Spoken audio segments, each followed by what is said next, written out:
Meu nome é Thiago e esse trabalho chama-se Uma Análise das Unidades de Conservação e é para a disciplina de Geoinformação. A questão central foi, primeiramente, qual a proporção de unidades de conservação, as UCs, para cada uma das esferas de administração em relação ao número total de UCs no país, e, posteriormente, também foi qual a proporção de UCs por categoria em relação ao número total de UCs no país. O objetivo foi identificar a parcela de responsabilidade das 3 escalas de administração pública nacional com relação à gestão das UCs no país, além de compreender suas grandezas por categoria. Dados necessários foram os shapefiles de unidades de conservação municipal, estadual e federal, e shapefile dos limites de unidade da federação, que foi para fazer o mapa de localização. Os tipos de dados são secundários, estruturados, vetoriais e alfanuméricos. E a fonte de dados foram o antigo site do Ministério do Meio Ambiente e o do IBGE. Bem, unidade de conservação é o termo técnico utilizado para as áreas protegidas, as quais, devido às características especiais que apresentam, devem ser preservadas. O Brasil foi um dos países que mais tardiamente sucumbiu à onda internacional de criação de parques, após a iniciativa americana de 1872. No entanto, os registros históricos indicam que tanto a coroa portuguesa quanto o governo imperial empreenderam algumas iniciativas. Exemplos emblemáticos foram o replantio de parte da floresta da Tijuca entre 1861 e 1889, que anos mais tarde viria a se tornar um parque nacional. A importância desse período se deve à inserção na legislação brasileira dos primeiros elementos direcionados à garantia de proteção e gestão diferenciada das áreas naturais, apesar do número de áreas instituídas não ter sido muito expressivo. Essa primeira etapa foi caracterizada pela regulamentação da apropriação de cada recurso natural em âmbito nacional, como resposta aos fenômenos nascentes de industrialização e urbanização, em contraposição ao imobilismo quase que total com que essa questão vinha sendo tratada pelo governo central desde a instituição da República em 1889. De todos os principais dispositivos legais de proteção da natureza, o Código Florestal foi o instrumento mais importante, pois definiu objetivamente as bases para a proteção territorial dos principais ecossistemas florestais existentes, declarando-os de interesse comum a todos os habitantes do país. Foram criados o Parque Nacional de Itatiaia, o primogênito dos parques nacionais no estado do Rio de Janeiro, em 1937, e 2 anos mais tarde, em 1939, o Parque Nacional das Sete Quedas e o Parque Nacional do Iguaçu, ambos no Paraná, e o Parque Nacional da Serra dos Órgãos, também no Rio de Janeiro. Sete Quedas seria posteriormente submersa pela represa de Itaipu. A política de criação de UCs federais teve sua evolução lenta por cerca de 20 anos, nas décadas de 40 e 50, acelerando-se depois disso. Esse padrão reflete a prevalência inicial da opção pela criação de poucos parques nacionais, pequenos e geralmente situados nas imediações de grandes e médios centros urbanos. Somente a partir de 59 é que é retomada de maneira mais expressiva, dessa vez atingindo as regiões norte, nordeste e centro-oeste do país.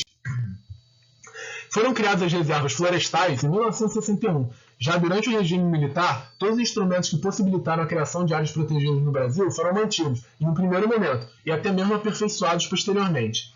Em 65, foi estabelecido um novo Código Florestal, que trouxe como uma novidade principal a criação de UCs de uso direto e as de uso indireto.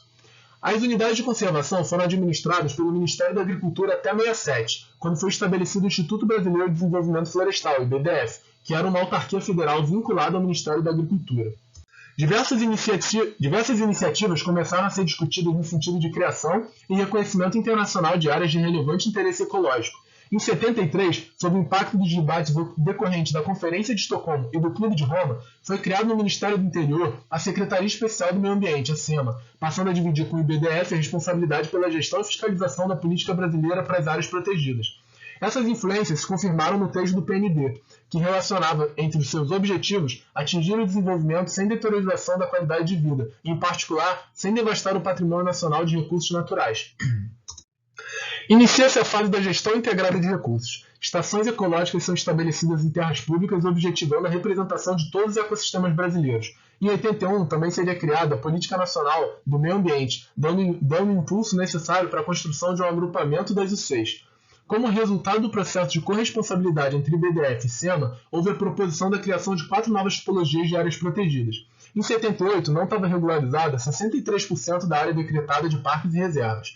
Já em 82, a área não regularizada dessas UCs era 4%. Essa melhoria da situação fundiária foi atribuída principalmente à criação de novas UCs na região norte, com grandes dimensões em terras públicas. Ao final da década de 80,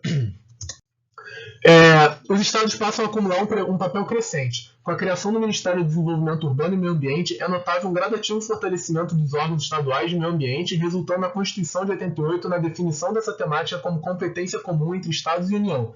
Em 87 surgem as reservas extrativistas, que só foram reconhecidas como 6 em 1990. A Constituição de 88 desempenhou um papel divisor de águas com o advento da Lei do SNUC.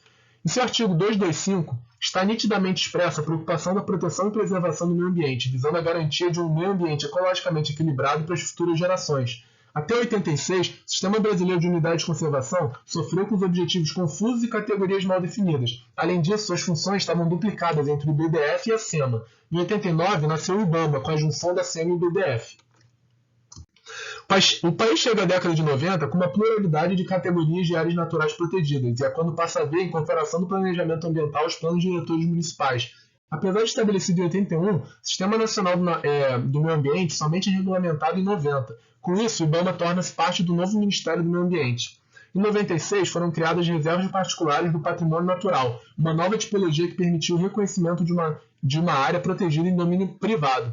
A criação das RPPNs representou um importante avanço, pois permitiu e estimulou a criação voluntária de áreas protegidas pela sociedade. Do meio ao fim da década de 90, surgiram 3 grandes iniciativas que ainda estão influenciando a localização de novas UCs. O conceito de corredor de biodiversidade, a realização de uma série de workshops para a definição de áreas prioritárias e o reconhecimento das terras indígenas.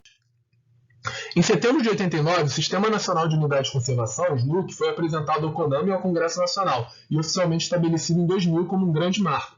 A Lei do SNUC é considerado o primeiro instrumento legal que busca elencar e definir as diferentes categorias de UCs existentes no território nacional, sistematizando classificações que anteriormente se sobrepunham ou se confundiam, sendo constituído pelo conjunto das UCs federais, estaduais e municipais. Conforme a lei, os estados, o Distrito Federal e os municípios também podem criar UCs de todas as categorias nos territórios sob a sua jurisdição. A Lei do SNUC também trouxe uma figura jurídica sem precedente na legislação brasileira sobre as unidades de conservação, que é o mosaico de unidades de conservação. Em seu texto final, ficou definida a criação de 12 categorias de unidades de conservação, reunidas em 2 grupos, de proteção integral e de uso sustentável. E em 2002 foi lançada a Agenda 21 brasileira, com a preocupação em efetivar a síntese entre o ambiental e o urbano, buscando orientar as políticas ambientais, transmitindo-as do nível nacional para o nível estadual e municipal, por meio de planos e regulamentos. Na figura 1, a gente pode perceber um grande crescimento das áreas protegidas a partir de 85, de forma que no ano 2000, que foi a oficialização do SNUC, a curva de crescimento apresenta uma forte ascensão. No editorial publicado no dia 14 de julho de 2008, o jornal O Estado de São Paulo noticiou que o ministro do Meio Ambiente, Carlos Mink, chamou de striptease ecológico a situação das UCs federais. O que descobriu o levou a dizer que tinha vontade de pular sem parapente. Das 299 unidades, 82 não tinham gestor, 173 não contavam com fiscais e o percentual dessas áreas com plano de manejo implementado era baixíssimo. Das 299 áreas, 63 foram criadas a partir de 2003. Falhas estruturais, no entanto, impediram as unidades de cumprir seu papel. As UCs federais predominaram durante a década de 80, especialmente na Amazônia, que não tinha unidades estaduais de nenhuma categoria. Na Amazônia, a primeira unidade de conservação estadual foi decretada somente em 89, em Rondônia, como uma medida compensatória da usina hidrelétrica Samuel. Desde então, estados amazônicos têm investido pesadamente em unidade de conservação. 30% do Sistema Brasileiro de Unidade de Conservação é federal, 51% estão sob jurisdição estadual e apenas 19% administradas pelos municípios. Foi revertida, a partir da década de 80, a tendência de se proteger mais áreas de proteção integral, passando-se, desde então, a se proteger mais áreas de uso sustentável.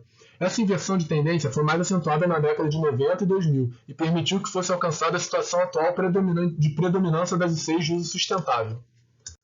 O número de UCs vem crescendo aceleradamente nas últimas 4 décadas no Brasil, nos 3 níveis de governo. Elas seguiram uma trajetória que, de modo geral, foi da zona costeira para o interior em termos de geografia física e das regiões urbano-metropolitana para as áreas rurais e de fronteira em termos de geografia humana e econômica.